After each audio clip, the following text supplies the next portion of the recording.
Well, And I'm Russell. and welcome to another episode of our podcast on location today in the middle of the UK. This is so crazy. Even before we get into today's topic, I just want to keep highlighting all the time the difference in the personality types and the way different people handle different things. So for Gail, we're like needed a spot to record. So she's like, let's go outside. Find a bench. Find a bench, find a park. Let's do it outside in England. It'll be fantastic.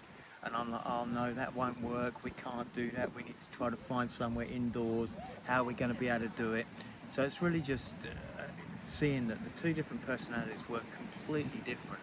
And both are effective. Both can work. I mean, in this case, hers is much better because it's freer and easier. But, you know, I would get it done as well if we had to find a spot or a place. The really cool thing is like what you guys can't see right now. I mean, you can of course see the field behind us and the houses and stuff, but in front of us, you call this a marsh?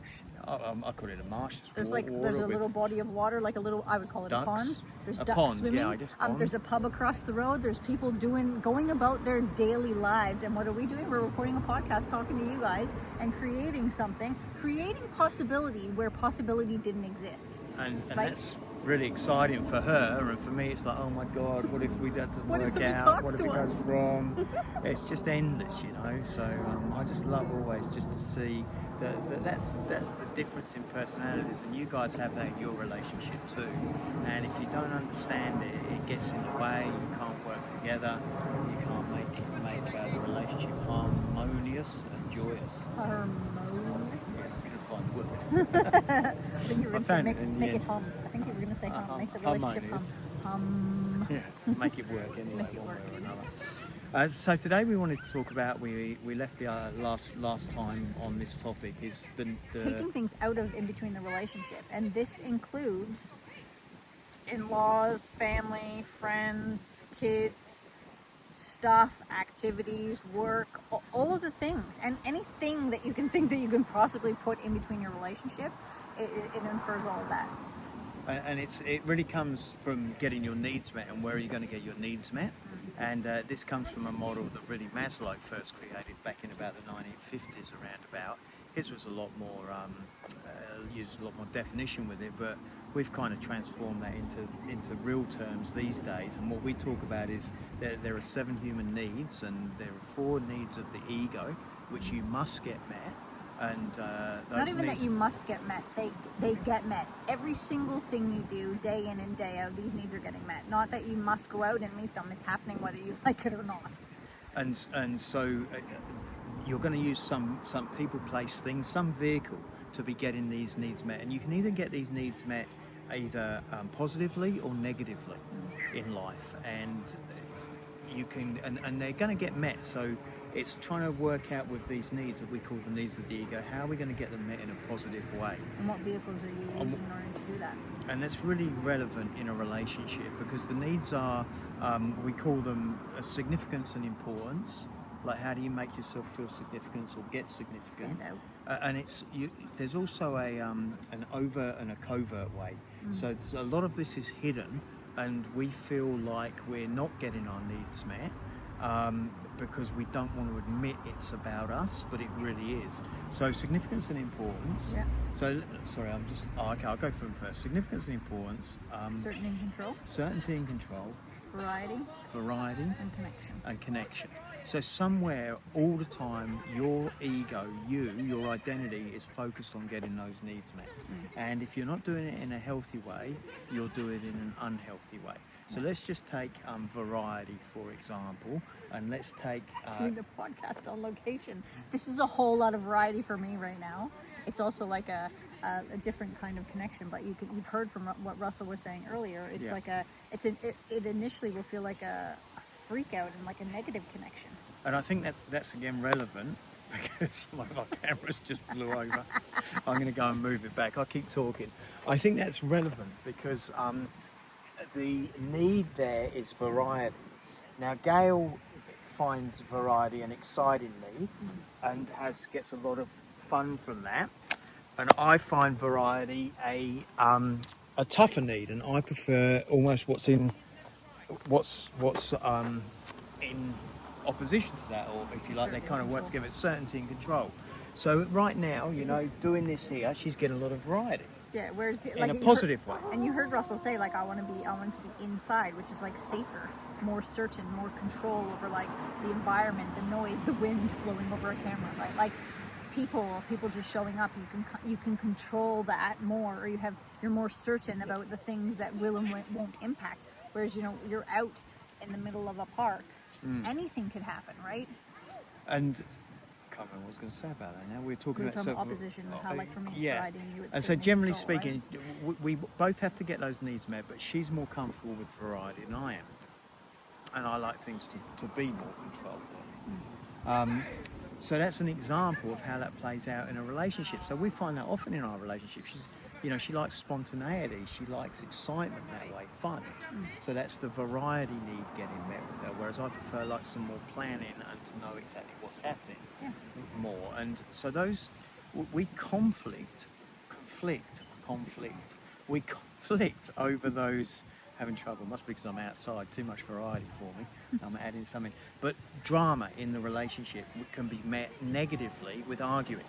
So often a lot of people, because we've got to get some form of connection. If we can't get positive connection, we'll get negative connection. And one of the ways that Gail will do that is she likes the variety of an argument. So she'll start an argument. No? She's looking at me funny. So, but she'll start an argument because then she feels like she's getting variety and connection. It kind of goes like this: like if you can't get your partner's attention, and this is relevant for people at various different stages of a relationship. If you're not getting positive attention, you're going to go for negative. If you don't get negative attention, then, if you can't get positive attention, then you're going to go for negative, right? But ultimately, what you want, and what we haven't actually touched on right now, is ultimately you want love. Not just positive attention and negative attention, right? You really want to get love, especially inside your intimate relationship. So we talk about powering up to the higher needs, the needs of the true self, and those needs are love, growth, and contribution. And if we can power up to those needs and make the relationship about getting those needs met, versus staying down in the lower ego-driven needs negatively, then anything in life works better. Actually, we say that's powering up to passion. Anything in life works better, not just your relationship, but it's really great to see those needs at play, and how when you're arguing, what you're arguing for is you're trying to get either perhaps drama, variety, you're trying to get importance, being right, significance, you're trying to get negative connection maybe. Certainty and control, like that if you push your partner's buttons, how they're going to react, that you'll get a rise out of them, that you'll get some sort of feedback from them. Yeah. Right? So like again, that's certainty and control. Yeah. And then but equally you can get those needs met positively through doing things that make you feel good, make you feel important. Like actually, this is on the back of a date day that I've taken Gail. Oh yeah, we went to the pub. We went to an English pub. English pub, yeah. One of the oldest pubs in England. Over 900 years old. It was They've been serving people. And it's funny enough because I actually I did a separate video on that, but I actually said like allow yourself to be present and take in where you are. And I was like just sitting outside the pub, like because there's a beer garden area, and just going like this has been around for over 900 years, and just becoming present. So like the generations that would have existed and the things that would have taken place inside of that environment, and we don't often take time to pause. So sorry, that was a little off topic, but I'm just alluding because we don't take pause. Like even take pause right now. What are you doing right now that you could go like, wow, where am I? What's happening in my life? What am I not noticing? What am I not taking stock of? And equally, like when we're talking, I know we're talking about needs right now, but like, where are you getting your needs met? If you're a go, do kind of person, you are missing out on like, stop and smell the roses, right? Like, stop and just enjoy and love and breathe and connect. And like, that's part of growing, right? To let go of all the busyness or the need to have to do something in order to get to the next thing. It's like, no, stop and like, just take a moment, breathe, connect, like look at the ducks swimming on the lake, and like, just look at the grass, like just actually take in where you are. And that's like the powering up to passion that we've been talking about, is like when you can stop and actually allow yourself to be present. So I was very present to this pub that was over 900 years old. So now I'm like, what the fuck is she talking about? She's gone off on some tangent. You're getting your needs met, and that's a negative way if you're just constantly busy and doing, and you're not actually stopping and like. So I don't know where she's at right now or where she's gone, but it's great, right? So, but for me, it's not the plan. That's not what we're talking about. we're not doing what we need to be doing. She's gone off talking about some. I don't even know what she was talking about there. But the point I want to get across is if I let my need for certainty and control. See, she's laughing at me because she laughs at my desire to keep it on track. Let's get back into the box. Get back into the box. So she does that, and what I want to do is I want to get the control back and the certainty. I want to get the bloody podcast back online, back on track. I did pull it all back in though. I talked about how you get your needs met. Did you? I was too freaking out in my own mind to be listening. listening to what you're saying. I'm like, But okay, that's indicative, right? He wants certainty, control, and I want variety and flow, right? Like I want to flow with wherever it might lead us, and he's like, no, this is where we're on this. So like in your relationship, that would be an arguing point for couples. Yeah, that's what I'm saying. She's off again. Like, look at her now, talking about something else.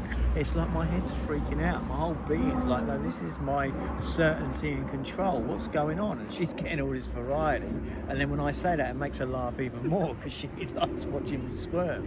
Which then has us connect at a deeper level. But an important thing to point out is for most couples, that becomes a disconnect. That becomes how they create distance. That becomes how they create space and how they want to like move away from each other and how they create that disconnect versus connect. So I think it's important to actually notice like which partner's driven towards which need at which point in time, because then you can actually work with it together and you kind of like have the ebbs and flows. Like you've seen us just giggle and laugh how Russell wants control and I want variety, and we're like, oh. And that's because I'm powering up to the higher need of love and contribution and growth.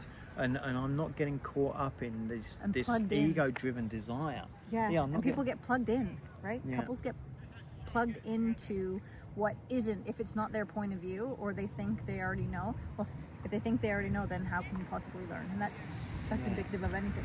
And I always think it seems hard for you, if you're listening, to listen how easy we move through it. But I promise you, if you just take that last 5-minute segment of this podcast, you're doing that and causing massive disconnection and argument in your relationship on a regular basis. And just even knowing that one thing, this is how we work, this is how she operates, this is how I operate. And then from there, we can power up to the higher needs of love, growth and contribution, which creates more connection in the relationship, which is what we want. And I can just let her be her, and I can notice myself squirming a little bit, and I can go, okay, that's just an ego-driven need for control. Just let that go and enjoy and bask in the variety, this wonderful variety. And it's funny because he says like, let notice how he squirms a little bit. I promise you, internally, what's going on is he's freaking out on a high level, right? He's minimized it in his language, which is kind of cool. But it's just like, just so that you know, like internally, the difference is like there'll be a massive like freak out going on over there, and vice versa. Like I have my moments where I'm like, whoa, where like. Yeah, she's not always about variety. Sometimes she's about control too, you know? Yeah, and to notice how you can move and dance with it and understanding where each person is coming from and what they're driven towards. And I think one of the things we were going to talk about on this podcast as well was like how people let their children at any age, this is not... Can I just say this before you go into that? Because I was just going to say how you're saying about the... You're saying about the connection and me squirming. So what happens in a relationship is when a person who wants control feels like control is being taken away, what do? They try to control more. And when a person's trying to be controlled more, what happens to that person? They then either start to want to control back or want to become significant and important and state their own position, or want more variety. So you end up with this massive power struggle in the relationship. And the unwillingness to leave their point of view or their post, right? Like there's two people standing on their post going like fighting for what they believe is the right move of control. Yeah, sorry, you can go on there. You're going to talk about things getting in the relationship, right? Yeah, so one of the things that is a big one in relationship is how the kids get in between the relationship. And this is as much an energetic point of view as physical, right? And it's important, especially because like for us, we've had a blended family, so it was important from day one. Like Russell in his previous relationship, the kids would have been smack bang between him and his ex-partner, and that's their position and what they knew. So it was really important for us knowing that actually, like the impact of that long term, we could talk about it in a moment, but like knowing that the children they have no business being in between the relationship. It's not going to be Russell and then our children and then me. It's going to be Russell and I and then our kids, and how we parent and operate as a family unit. It'll be Russell and I together and then the children there. And from a physical point of view, one of the ways that, like when they were really young, we used to, like when we were being coached around this very topic as well back in the day, is that like, you know, sometimes the kids will come and like, you'll be walking holding hands and they'll come and like separate the two of you apart, and then walk in between you. Now, this is fine if you've shifted the energy fully in the relationship. But in early days, when you're first setting the tone for your relationship, it's important that you and your partner are holding hands and then the kids are on either side of you, not in the middle. Or even sitting at the table when you go out to dinner is like you and your partner are either sitting across from each other or sitting together, and then the kids all flow around that. But that you aren't taking the second best, if you like, or the second seat after everybody else has kind of sat down, but the two of you are consciously making a choice as to where you sit and position yourself. And it's not that it can't look different later on, but from a first initial point of view, when you're setting the tone, it is really important that you energetically look at those types of things that are happening. And they seem subtle, but they make a massive difference. So it's like where you get your needs met in the relationship. We want to always come back to getting our needs met in the relationship, not with a people, place, or thing outside of the relationship. Yep. So often, you know, it's often that the man's getting his needs met in the relationship through his friends, his hobbies, or work, and the woman gets her needs met in the relationship through her children, through her friends, Yep. and will generally. It's kind of lean heavily on the children, which doesn't do the children any good, by the way. I see it all the time, is the woman is not getting the love she needs from the man and the connection she needs from the man, so she leans heavily on the children. And what it looks like from a woman's point of view, a mother's point of view, is that they're doing stuff for the children. But they're not actually doing stuff for the children. It's actually they're doing it to get their needs met. And I know that's kind of a tough pill to swallow, because it seems like a selfless action. But honestly, we don't do anything that we don't get something out of. Yeah. And so when we're getting our needs met, what happens is I see like I mean, the man can get his needs met through the children as well, but often it's happening with the woman that she's getting her needs met through her children, because he's not present, he's not there, and she doesn't know how to get him to give her that attention and focus. It feels like a safer love to go to the Yeah. children, because his love attention is harder to get. And they haven't mastered the art of how to relate and create connection in the relationship, so it's easier to default to the children. Kind of like the man feels like it's easier to go to work and deal with work stuff than it is to come home and deal with his wife. You know, at work we get significance, at work we get connection, at work we get variety, at work we get some certainty and control, because generally we know what we're doing at work, whereas in the relationship with the woman we have no fucking idea what we're doing most of the time, from a masculine point of view, from a man's point of view. But you see, we go where it's easier to get those ego-driven needs met. Yeah. But there's a cost to that, and the cost is obviously the love, the growth, the contribution, the connection with your partner, and the fulfillment of what's possible, the possibility of the fulfillment of getting the needs met on a much higher level in the relationship. And so, you know, it doesn't matter with the kids. What we must do is keep them out of the center of the relationship.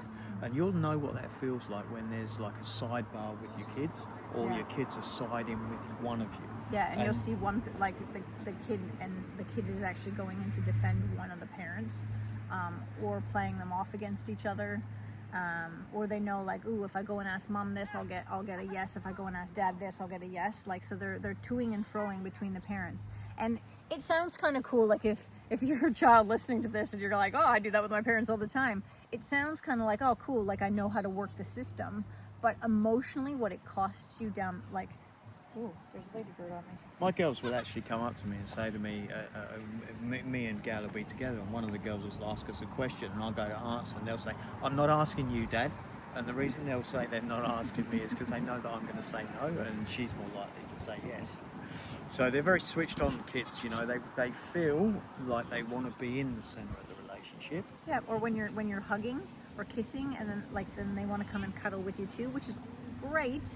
But after you and your partner have taken minutes together, right? Like, they come after. And like the man coming home from work, or the woman, not so much the woman coming home from work, but energetically when the man comes in the house at the end of the day, he's got to go like move, like where's your mom? Where's your mom? Where's your mom? And go and find his partner and give her like 30 seconds to 2 minutes attention and like connection as soon as he gets to the door, before he goes to the dog, to the kids, to the shower, to whatever else needs to come when he gets home, right? But like that doesn't often happen either, and that costs as well in the relationship.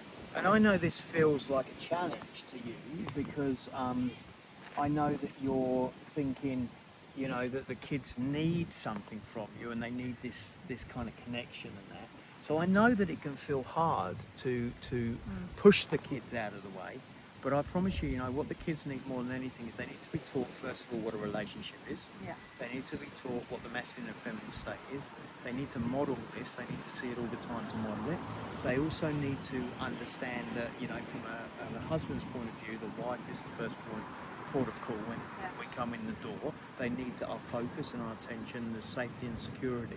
From there, they relax, and then we create a better connected teamwork environment to bring up safe children. And I think it's kind of something I can touch on right now, and we can go into in another podcast, but is priorities for a successful life. The first person you need to take care of is yourself.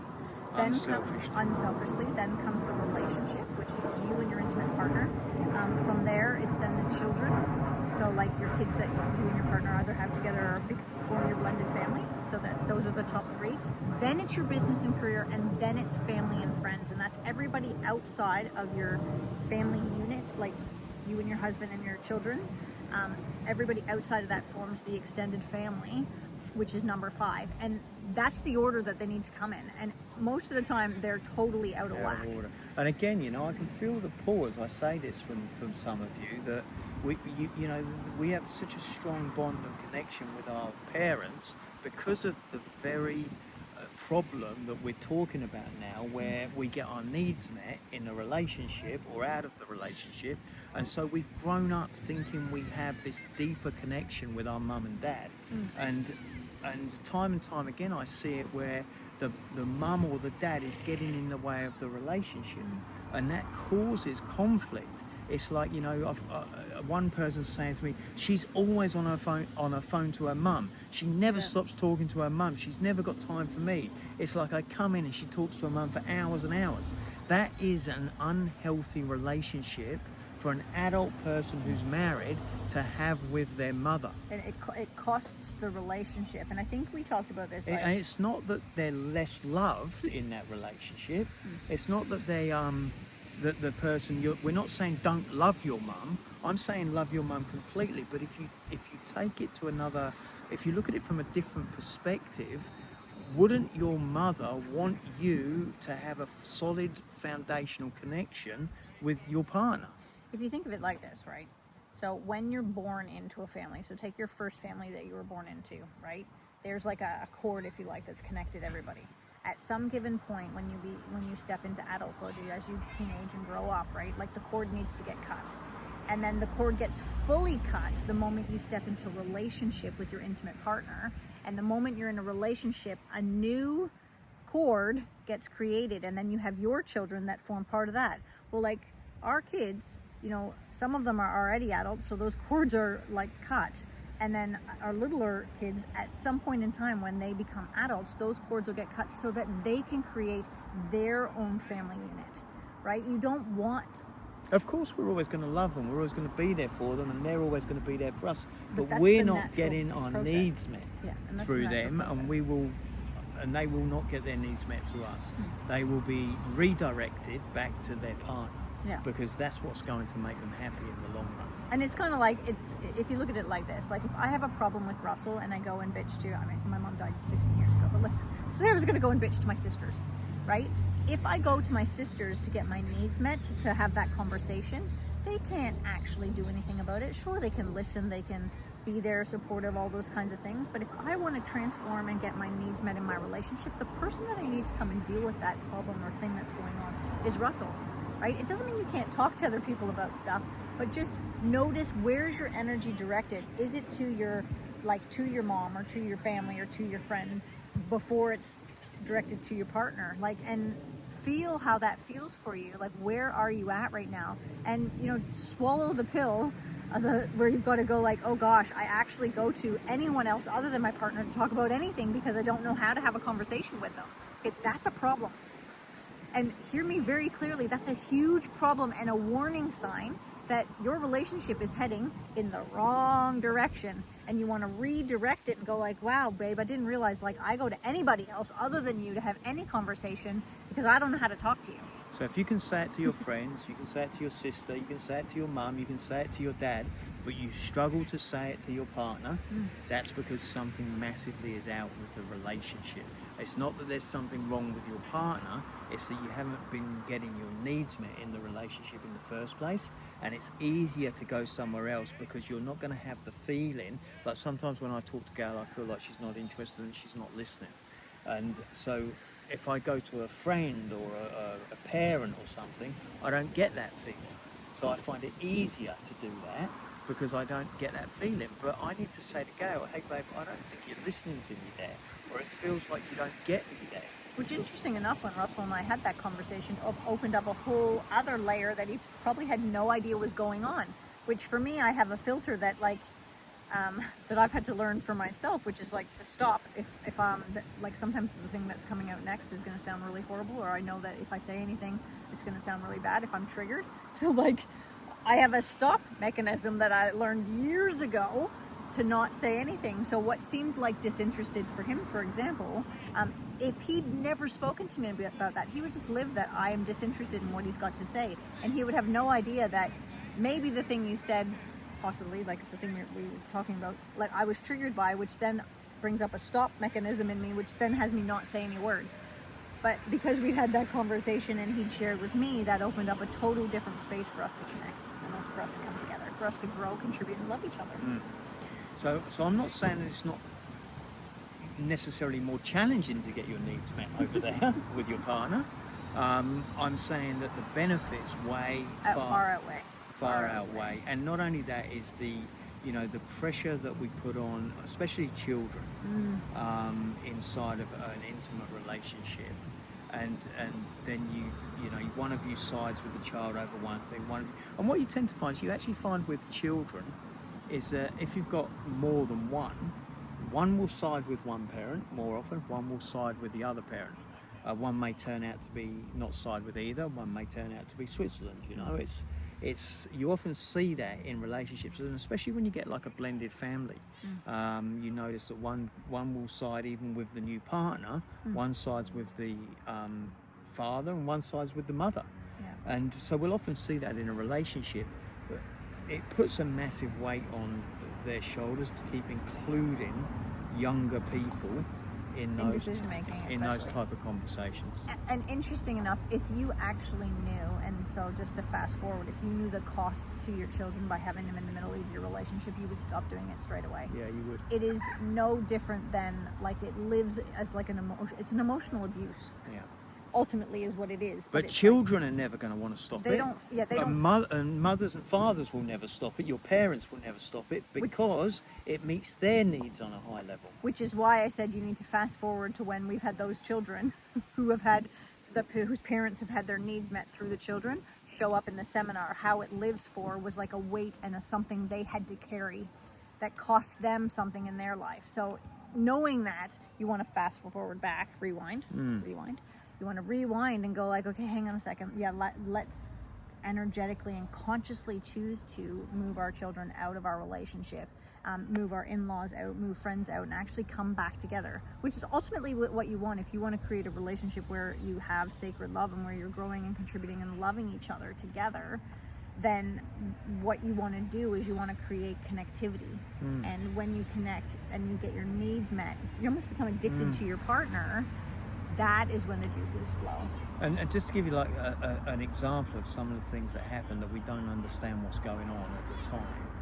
But I had somebody in my seminar once, and they talked about one of the major instances in their life that had caused them to suffer for many, many, many years up until they came and did our seminar. And that was that when they were about 11 years old, the parents split up and ended up in a court battle over custody. And he was made to stand in a court in front of a judge, and the judge, and I'm not sure if they still do this today, but the judge asked him, who do you want to live with, your mother or your father? And both parents were there, and he had to choose he chose his mother, but he carried so much shame and guilt because of that, and felt like he had been that he had let down his father, and it carried with him. I mean, this guy was probably 40 odd years old, and he'd carried that shame and guilt, that pain, his whole life. So when we put these pressures on children, and I'm not saying it's exactly the same as that, but when we put these pressures on children, they carry these wounds and this weight that they don't need to carry, and they don't actually learn how to get their own needs met outside of their parents, which is why then you end up in that pattern later on in life where they get married, man or woman, and then they still heavily connected to their mother or father because they've been taught that. That's how they know how to get their needs met, how they know how to be safe. And your partner feels this. If one of you in the relationship is getting your needs met, or if both of you are, your partner feels that. And like, I remember early days.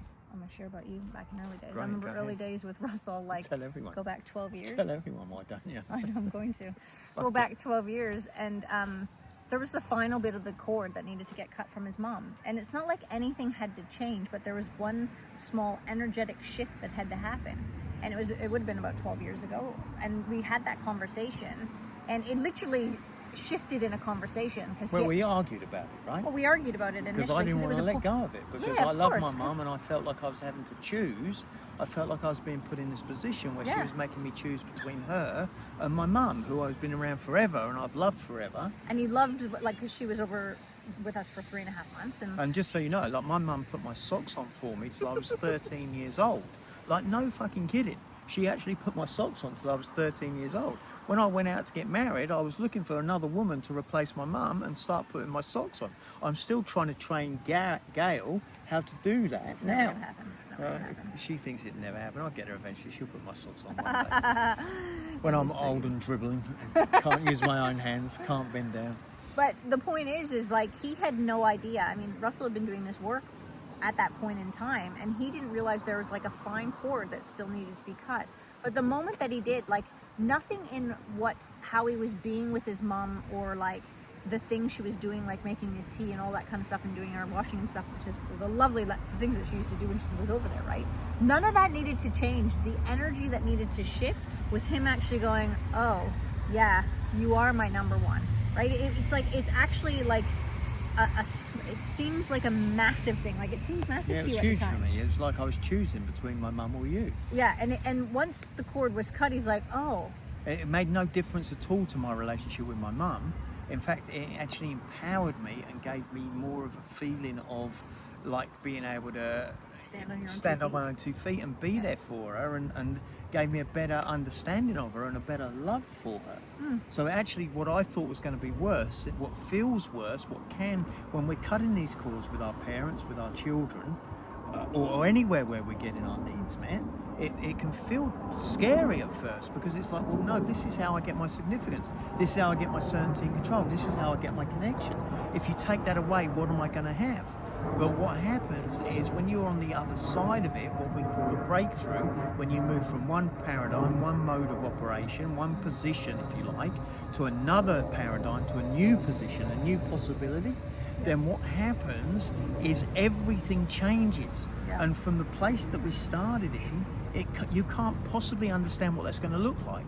No. Because it's the letting go of something that shifts how everything shows up. So how our relationship showed up after that was completely transformed, as was the relationship with his mom. So not just one relationship transformed, it was like two. Yeah. Two big relationships in your life moved in that one moment. Yeah. And so, you know, at the minute, perhaps if you're getting your needs met through your kids, you feel that if you take that away, they'll lose something, or you'll lose something. Perhaps you feel if you're getting your needs met through your parents, if you take that away, that your parents will lose something, you'll lose something. Maybe even if you're getting your needs met at work or through friends, you know, you feel like, well, I can't choose between my friends and my partner, because then I feel like I'm letting them down. I promise you'll be a different person and a better person for it, and you'll have a stronger relationship, and you'll be able to create better, tighter friendship bonds. Now, the problem that we have with that is that if your friends or your parents or your children are used to getting their needs met with you, they initially might not like it Yeah, there's the kickback. because they've never had to be a person that had to go out and get their needs met through themselves. Yeah. And what we always want to do is we want to take the power back in where we get our needs met. Yeah. I don't want my needs, even in the relationship, I want to get it met in the relationship, but I don't want to be the relying on Gail to meet my needs. Because if I do that, I'm giving her all the power. So I want to make sure I'm taking care of getting my needs met in the relationship, I'm taking care of getting the relationship needs met, and I'm taking care of myself unselfishly. Wouldn't it ultimately, like if you think about it in context as well, is the first place you want to get all your needs met is with self, right? So like where Yeah. I make myself feel like, yeah, like I know I've got this, I can handle it. That means control. I'm certain, right? I feel like, yeah, I did a good job. Like I'm tooting my own horn. That's significance. There's variety because I've created that for myself. And then there's like connection, like I've chose to connect in, like I connect in with me first so I can make myself available to other people. And then you take growth, contribution, love. Have I grown today? Have I contributed to myself? And have I loved on myself first before anything else? And if you take it, like that would make sense, That right? would, Like yeah. if you actually take all of those needs and go, how can I meet those needs for me, with me right now? You're in a much more powerful position. You're not relying on any other person, place, or thing to do it. And then you've got great power to go like, wow, babe, like I've totally just met my needs. Like now I can come to you. Now you get to meet my needs. Like that's a much more powerful place to be. Yeah. Yeah, I've never looked at it like that. I Nice. kind of just like dropped in that way. Nice. And I think, just one thing about connection, when we get connection, again, you can get connection. See, sometimes I say to people, how much connection do you get out of being depressed? And they say, none, I don't connect with anyone. But then when you really look at it, on a scale of 1 to 10, you get like 10 out of connecting with yourself when you're depressed. And so as you connect inward negatively, and you connect with depression. That's the deepest form of going inward, which is why we get addicted. And I know, again, you won't like this, but why we get addicted to being depressed, why we become so good at it, is because it meets our need of connection internally with self when other things outside of us seem riskier. So when Gail's talking about getting connection met internally, she's talking about it from a positive, getting it met in a positive way, not positive a way. negative way. She's Yeah. not withdrawing inside No. and avoiding connection. But like from a very She's- powerful place to go like wow, am I do I know that I can do this? Am I certain? Like, do I feel good about myself as I step forward? So like you could hear in my speaking as well. It's very like empowering, and I'm like taking back all of who I am. I know my worth, that I'm enough. That I've got this. Like a new possibility to Yeah. come from that place. I'm not reliant on I'm not relying on my fears or the things I might have previously been dependent on. I'm actually just like taking full ownership for how I step forward and show up in the world. Yeah, I think it's very cool, isn't it? so get where you get your needs met is so important, and to be able to, we get so much significance out of having an awesome relationship. We get so much importance out of having an awesome relationship. It's significance this morning, baby. Seriously. Did you get your needs met this morning? Seriously, baby, let's Love, just contribution, and love. what the hell. So Keeping it real. we get like connection through the relationship, and we get connection with sharing the relationship. We get variety. Fuck, there's so much variety. Even in our last comments, right? I'm like, oh my god, is she really saying that? So I get more variety than I probably want, to be honest with you. But it's good for me. It's what I need. Keeps him on I his need to toes. get out of my shell, and I need to expand. So that variety is good. And I get grounded in earth, right? So sometimes I need to go back into my shell, not in my shell, but like I need to be more grounded in earth. So And like, this is the beauty of it, Once you understand your needs and how you're getting them met, we share them with each other. We work together. They empower the other person to be better at getting their needs met in themselves and in the relationship. yeah. So, I get this joy of the variety, which is new to me. But look, we've been out here today. I think we've managed to record a podcast. It's In a beautiful environment. in a great environment. Opens up huge possibility for the future of where we might be on location next time. You never know. Stay And tuned. gets me out of the way of thinking I need to be in a room with everything set up right, blah, blah, blah. So it creates possibility. The more I do it, the more comfortable I become with it. I get the benefit of all of that variety, which normally I would be saying, no, we can't, we have to do it this way, it has to be like this. What are you talking about? It's all going to go wrong. My life's going to finish, you know? And just a side note as well, if you're somebody who wants to do an exercise on where you get your needs met, send me a DM at It's Infinite & Co. on Instagram, and DM me and ask for the needs exercise, and I will send it to you and give you instructions on how to actually go through a little exercise for yourself to do a self-reflection on where you're getting your needs met positively and negatively inside your relationship or inside your life. Yeah. So we want to make sure, you know, and I know it's scary if you've always got your needs met at work and you don't get any significance in the relationship, because all she seems to do is complain, nag, moan, say you're doing it wrong, or trigger you, then it's going to be hard for you to let go of the significance that you get from work. And I'm not saying you shouldn't still get significance at work, but it's just it needs to be met first in your relationship. And it looks something like this. If you want to start to empower and like be powerful in your relationship, and you know what those 4 needs are, right? You know that there's certainty and control, you know there's variety, you know there's connection, and you know there's significance. How you can turn to your partner and give them significance goes a little something like this. Baby, thank you so much today for taking me out to the pub. It was awesome. I had the best French onion soup. Oh my God, it was like a foodgasm. And it was just awesome that you were leading in that. You knew exactly where we were going, and that just made me feel like, oh, he's my champion and he's got me. So thanks for that. You're welcome, buddy. That's cool. How much significance do you feel right now? 10 out of 10. How connected do you feel to 10 me right out of now? 10. How much certainty and control do you have?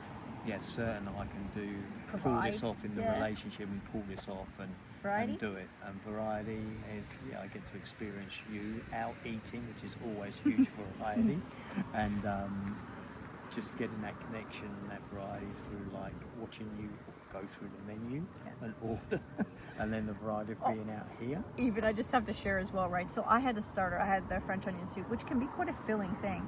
And then we were going to order mains, and the main that I wanted wasn't actually available, which was totally fine because I was so full after the French onion soup. I'm like, could you actually just bring me the dessert menu? Like, it gave me time to look at the menu again, and I'm like, let's just check the dessert. So I didn't even get a main in the end because I was so full from the French onion soup. I got to go straight to desserts. Like, how good is that? That's cool.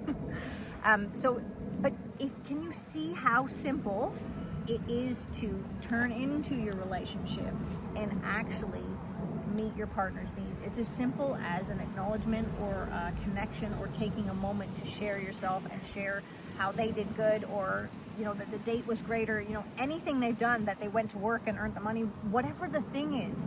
It's not as hard as you think to get your needs met in the relationship, and that's why I wanted to demonstrate it just there, because it's really important that you can see this is like a simple thing that you can start today. There may be some areas where it's a bit more challenging, where like taking the kids out from in the middle of your relationship, cutting the cord with parents or family members, all those kind of things may be harder to do initially, but the first thing you can do right now is turn to your partner and actually share with them and acknowledge something that they've done for you, or some way that they've showed up for you that actually ultimately gives them significance. But also from my point of view, how connected I feel to Russell when I share with him that way. I feel totally connected. I feel significant because damn, I made him feel good, right? Like, that feels good to give somebody love, right? How much variety I get, I don't know how it's going to be received each time. So, like, of course it's received in a loving way, but you just never know, right? Like, sometimes it might trigger somebody when you share something, right? And then, which one did I miss? Certainty and control. Certainty and control. No. Connection, significance. Variety. I did variety. Connection. Must be Significance. I think I did them all. I think I did them all. Certainty and control. Maybe I missed there. But like, how certain am I that I can actually turn to him and share make myself me feel good and make in a him moment, feel good in a moment, like without like no bullshit, right? Like, not even having to put it on in order to, but like actually just share with him. Like, that's a genuine me sharing how delicious and how awesome it was to be taken out to lunch today. And from the masculine state, we thrive on appreciation. So the minute that I get that appreciation, it makes me want to do it again. So even if your man isn't doing any of that right now, if you appreciate them over and over again for anything you can appreciate them for, even if it's not necessarily, even if you're what do you call that when you stretch the truth a little bit, even if you're having to kind of like put a little bit of a silver lining on something. If you did Sugar it that up. over sugarcoat it, Sugarcoat it. even if you had to do that and you did it over and over again for a week, 2 weeks, your man would start to step up. They'll be going, He would "What the show hell?" up differently. You know, if you say, "Wow, babe, I really appreciate that you were thinking of me, taking me out to dinner and showing me, taking me out for a night and treating me like a princess." If the man goes, "I wasn't," if the man thinks, "I wasn't thinking of doing that, what the frick, what's she talking about?" "Oh, but she'd like that, would she?" You see, it's kind of reverse He feels coaching. good, and then you feel good, because if you can actually love on somebody, it feels good. It feels good to contribute to somebody. It feels good to be part of their growth. It feels good to love. So where can you grow, where can you contribute, and where can you love more in your life, and Power you up to those know three that things. the other 4 needs are getting met by default, and then noticing how you can actually deliver them, but you're powering up to growth, contribution, and love.